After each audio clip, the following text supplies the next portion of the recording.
La postal turística exhibe rascacielos perfectos sobre el lago, pero bajo el acero late una historia inquietante. Levantada sobre un pantano tóxico y reducida a cenizas, esta urbe desafió la naturaleza.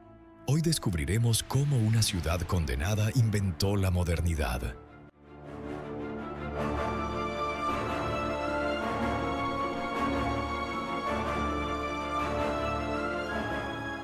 Soy Rocco, piloto de exploración. Ajusten sus cinturones. Hoy despegamos sobre Chicago, la ciudad de los vientos y la voluntad inquebrantable.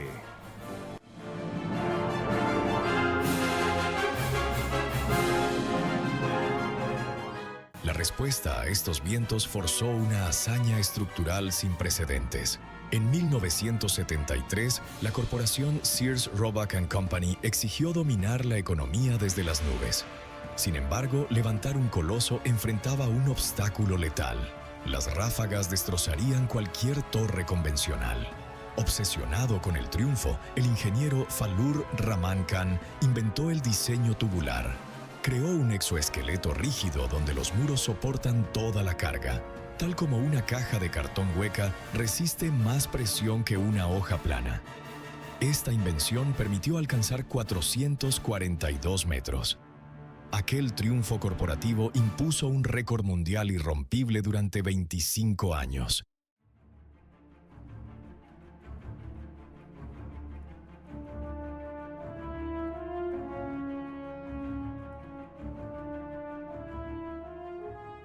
Dominar el cielo exigió primero conquistar el comercio terrestre.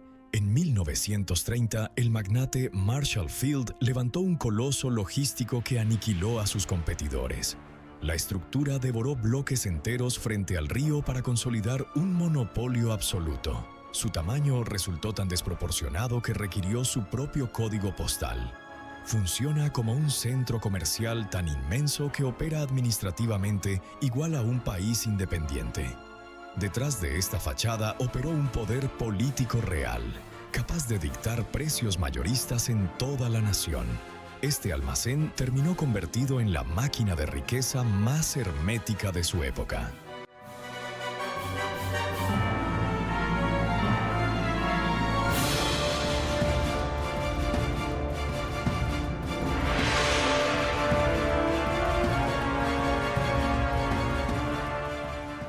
Décadas después, esa riqueza industrial intentó purificar su imagen mediante monumentos públicos. En 2004, el escultor Anish Kapoor presentó una gota gigante de acero inoxidable para el Millennium Park. Vendida como postal futurista, la obra ocultó un infierno de sobrecostos. Las temperaturas extremas amenazaban con fracturar el metal, un peligro similar al choque térmico de un vaso caliente al recibir agua helada. Para evitar un desastre, los ingenieros instalaron anillos internos flexibles que permiten a la estructura respirar y cambiar de tamaño con el clima.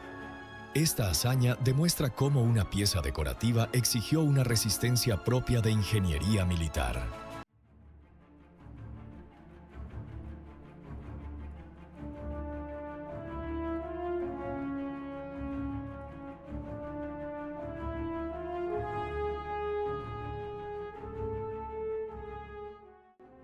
La necesidad de lavar reputaciones alcanzó también a los vecindarios residenciales.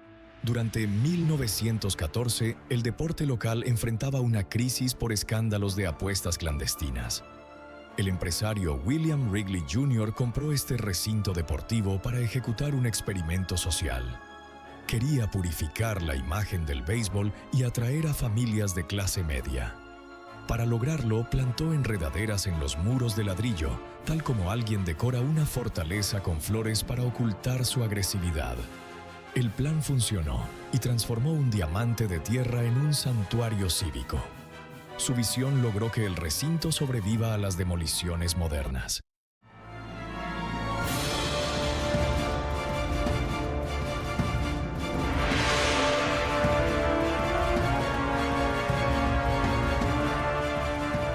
Esa misma terquedad definió un episodio angustiante de la arquitectura vertical.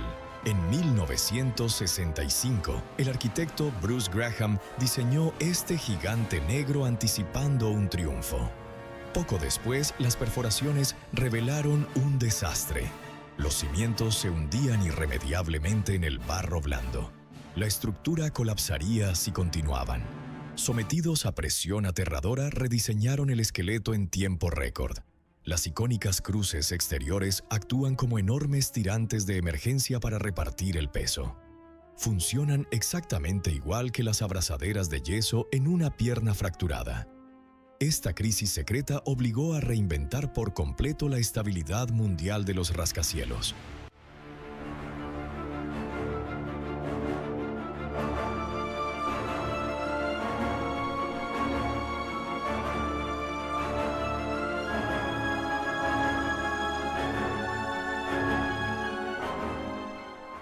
Precisamente, la relación urbana con el agua provocó la intervención ambiental más demencial del siglo.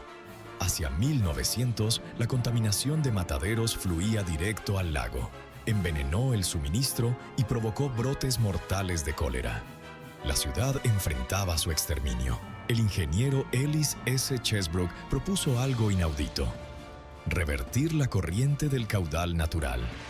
Construyeron esclusas masivas que alteraron la gravedad y succionaron el agua limpia para expulsar la suciedad. Actuó como un gigantesco sifón de baño que limpia el estanque entero de golpe.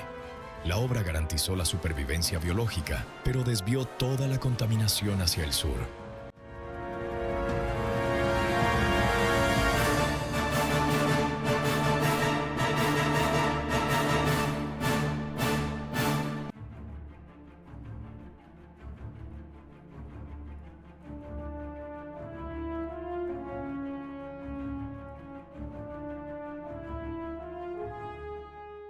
Tras someter a la naturaleza, los dueños de la ciudad decidieron saquear otras civilizaciones.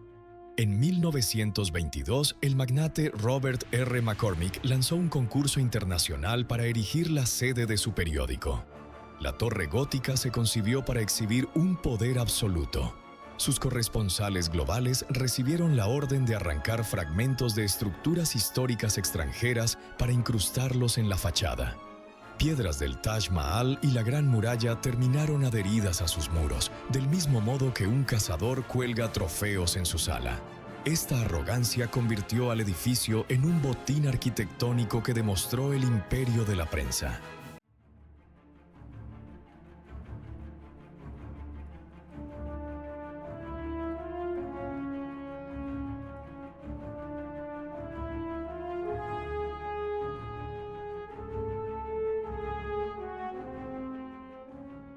Semejante arrogancia contrasta con los monumentos erigidos para pacificar el caos social.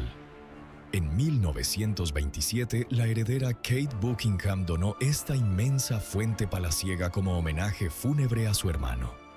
Su construcción coincidió con la violenta época de la Prohibición, donde las mafias destruían el asfalto. La obra intentó maquillar el pánico general con cascadas majestuosas.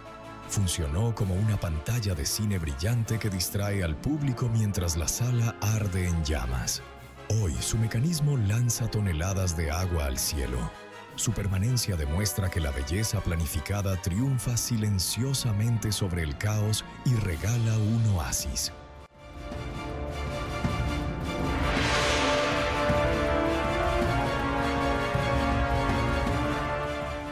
Chicago nos enseña una lección brutal y fascinante.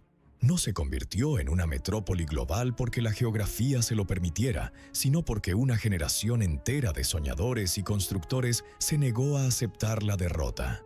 Sobre un pantano blando, frente a inviernos mortales y tras incendios apocalípticos, la ciudad demostró que la verdadera fuerza humana no reside en evitar el desastre, sino en la audacia de rediseñar el horizonte cuando todo parece perdido.